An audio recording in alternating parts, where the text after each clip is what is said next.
Times and space news में आपका स्वागत है।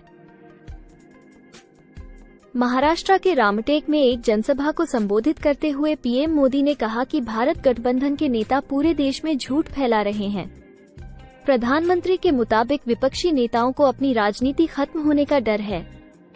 पीएम ने कहा कि विपक्षी नेता देश भर में झूठ फैला रहे हैं कि अगर मोदी तीसरी बार सत्ता में आए तो लोकतंत्र और संविधान खतरे में पड़ जाएगा।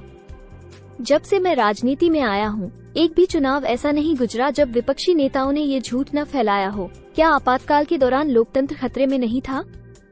अब एक गरीब के बेटे के प्रधानमंत्री बनने के बाद विपक्ष को लोकतंत्र खतरे में नजर आने लगा है। पीएम मोदी ने कहा कि जब मोदी को गालियां मिलने लगे, जब वो मेरी मां के बारे में बुरा भला कहने लगे और जब ईवीएम पर सवाल उठने लगे तो जनता को समझ जाना चाहिए कि अब समय 400 के पार हो गया है। तनाव के बावजूद पीएम मोदी ने मालदीव के राष्ट्रपति मोइज्जू को दी ईद की बधाई। कहा, हमारे रिश्ते सांस्कृतिक हैं।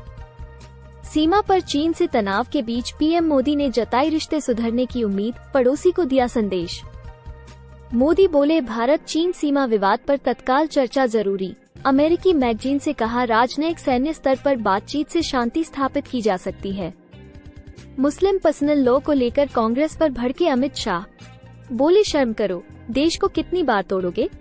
अमित शाह ने कहा, राजद कांग्रेस ने 12 लाख करोड़ रुपए का घोटाला किया, पाई का हिसाब देना होगा। राजनाथ सिंह बोले, 2024 चुनाव के बाद खत्म हो जाएगी एसपी।